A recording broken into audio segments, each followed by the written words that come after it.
Hello everyone, আমি শর্মিষ্ঠা ত্রিপুরা থেকে। Sharmistha's happy লাইফে সবারই স্বাগত জানাই। শুরু করতেছি আজকে নতুন ভিডিও।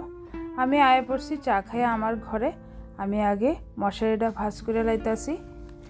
মশারিটা আমি সুন্দর করে ভাজ করে একটা প্যাকেটে ঢুকায় রাখা দিব। আপনারা তো একদিন কইছি ওই প্যাকেটে ঢুকায় রাখতে ধুলবালি কম পড়ে, লিগে আমি সবসময় মশারি ভাজ করে প্যাকেটে ঢুকায় রাখি। আর ওখানে আমার মেয়ে সামনের ঘরে পড়তে বসে, সামনের ঘরে আমি বইয়া চাটা খাইছি। আর আমার হাজব্যান্ড ততক্ষণে ঘুম থেকে উঠছিল না, এখন ঘুম থেকে উঠা ব্রাশ টাশ করে আইসে। হাজব্যান্ডের লোকে কথাও কইতেছি, আবার ঘরটরটা একটু গুছায় নিতেছি।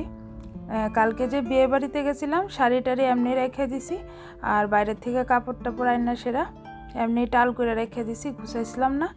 তো ওখানে গুছাই নিতেছি।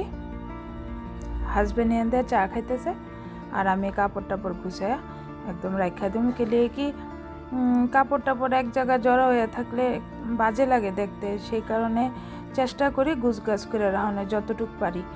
আমার মেয়ের আলমারি এটা, আমার মেয়ের সব জিনিস, সব যা যা আছে সব কিছুই আমি এই আলমারিতে রাখি।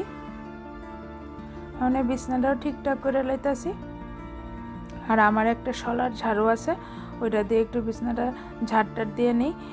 বালু টালু বা কত কিছুই থাকে, ওইটি মানে ঝাড় দিতে আমার ভাল লাগে। আর কিছু প্লাস্টিকের ঝাড়ু আছে, ওইটা আমার কাছে বেশি একটা পছন্দ না। আর বিছনার চাদরটাও টান টান হয়ে থাকে। আর আমি আয় পড়ছি রান্নাঘরে, সকালবেলা রুটি করুম। আর আমার শাশুড়ি আগে একটা ভাজা করে রেখে এসে, আজকে মাছ টাছ খাইতাম না, আজকে খাবো নিরামিষ। তো শাশুড়ি এনে বইয়া নিরামিষ সবজি টবজি কাটতেছে। তো আমারে কইতেছে একটু তুমি রুটি ডি করে নাও। তো আমার শ্বশুর যেহেতু একটু সকাল সকালেই খায়, তাই না আজকে একটু ঘুম থেকে দেরিতে উঠছে, সেই কারণে একসঙ্গেই করে নেবো। আর নাইলে আমার শাশুড়ি শ্বশুরে আগে দিয়ে দেয়, তাই না। তো অসুস্থ মানুষ ওষুধ টষুধ খায়, সেই কারণে একটু টাইম মেনটেন করেই চলে আর কি। তো আগে 2টা রুটি ভাজা শ্বশুরে দেয়া দিমু, তারপরে আমরাটি ভাজুন। আর মেয়েও কইতাছে যে মা খিদা পাইছে, তো আমার মেয়েরও দেয়া দিমু।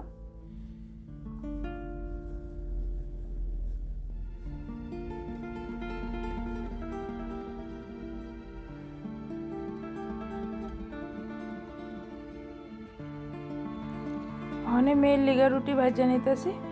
মেয়েরে 2টা রুটি ভাজা, পেঁয়াজ শসা দিলাম না, শুধু পেঁয়াজই দিলাম। মেয়ে আবার সামনের ঘরে পড়তে বসে। তো মেয়ে আবার কইতেছে মা আমার একটু আচার দাও, তো একটু আমের আচার দিলাম। আমার রুটিও হয়ে গেছে গা, আমিও নিয়ে আয় পড়ছি খাইতে। আর আমার হাজব্যান্ডেরটা হটপটে রেখে দিছি। তো ওখানে আয় পড়ছি নিরামিষ তরকারি হইব সিমের বিচি দিয়ে। আজকে যদিও আমার শাশুড়ি রান্না করব, আমি রান্না করতাম না। তো আমারে কইতেছে সিমের বিচি তো জলে ডুবাই রাখছি, অনেকক্ষণ হয়েছে। আর আমি সিমের বিচিটি চুলাতে আমার আঙুলটাও ভীষণ ব্যথা করতে আসলো। তো শাশুড়িরে কইছি, শাশুড়ি আয়সারে চুলাইছে। ও মা, দেখলাম কি আমার মেয়েও আয়া সিমের বিচি চুলানো শুরু করে দিছে। যেহেতু আমি আজকে কোনো রান্না বান্না নেই, তো আমি ভাবলাম কি একটু ঘরটা, মানে অনেক মাকড়ের আশ টাশ পড়ে রয়েছে, একটু ঘরটা সুন্দর করে ঝাড়টার দিই। মাকড়ের আশটি সব ফালাই, কেমন লাগে ঝুল্লা থাকে। আর আমার ঘরের সব জিনিস ফার্নিচার টার্নিচার মুছলাম। অ্যাকচুয়ালি মানুষে তো সবাই চায় রাস্তার সঙ্গে বাড়ি, আবার যার রাস্তার সঙ্গে বাড়ি হয় তে একদমই পছন্দ করে না। যেমন কি আমার বাড়ি রাস্তার সঙ্গে, কিন্তু ভীষণ ধুলবালি, কি কমুয়ার, খালি জিনিসপত্র মুছতে হয়, মানে 2 দিনও ঠিক করে যায় না, এরপর আবার ধুলবালি পড়ে। এই অবস্থাতেই আছি আমি। একদিন বাদে একদিন মুছার চেষ্টা করি, কিন্তু অনেক কাজ থাকে, সেই কারণে মুছতে 2, 3, 4 দিনও হয়ে যাগা। অনেক দিন হয়ে গেছে গা আমার ঘরের সব জিনিস মুছা টুছা হয় না। তো ভাবলাম আজকে যেহেতু অবসর আছে, এই কাজটি করে লাই। শাশুড়ি তো হেন্দা রান্না টান্না করে লইতেছে, তো রান্নাবাড়ির দিকে তো আর যাইতে লাগতো না। তো সব সারা মানে কাজটা শেষ করে আমি আইলাম স্নান টান করে। ওখানে কাপড় টাপড় রোদ্র দিয়ে লাইতেছি। আজকে অনেকটা দেরি হয়ে গেছে গা আমার স্নান করতে। অন্যদিন এত দেরি হয় না। আয়া একটু ঠাকুর প্রণাম করে লাইতেছি। এরপরে আর দেখাইলাম না। এরপরে দুপুরবেলা খাওয়া দাওয়া করে ঘুমায় আসলাম একটু। তো অ্যাকচুয়ালি আমার শাশুড়ি সবসময় চা করে আমার হাজব্যান্ড আমারে ডাক দিছে। আর আমার মেয়ের ম্যাডাম আসলো, তাই আবার অঙ্ক পরীক্ষা, ম্যাথস করতে আসলো, ম্যাডাম পড়াইতে আসলো। আমার হাজব্যান্ড আর আমি বেয়ে বেয়ে চা খাইতেছি, গল্প করতেছি।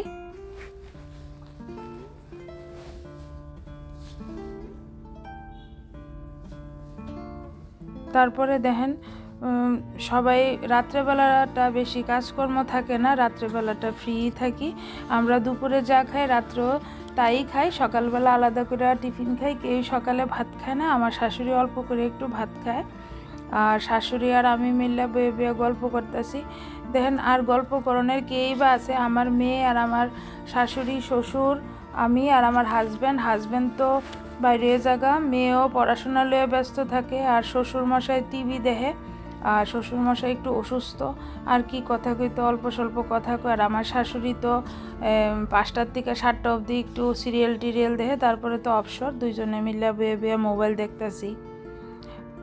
আর মেয়ের ম্যাডামও যাবো, আমার হাজব্যান্ড বাইরে হয়ে গেছে গা, তো সিঁড়ির তলে একটা গেট আছে, ওইটা খুললা ম্যাডামরে পাশ দিয়ে সেরা আবার এটা ভিতর দিকে লাগাই নেব, সেই কারণে আমার শাশুড়ি বয়ে রয়েছে।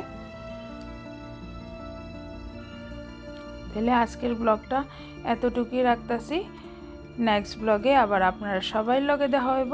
ততক্ষণের লেগা সবাই ভালো থাকবেন, সুস্থ থাকবেন। আর আমার চ্যানেলটা যদি আপনার ভালো লেগে থাকে তাহলে অবশ্যই লাইক, কমেন্ট, শেয়ার আর সাবস্ক্রাইব করেন। আমার কাছে খুব ভালো লাগবো, আমারও বেশি বেশি করে কমেন্ট করেন। তাইলে আজকের ব্লগটা এতটুকুই থাক। নেক্সট ব্লগে আবার আপনার সবার লগে দেখা হইতেছে। Bye bye.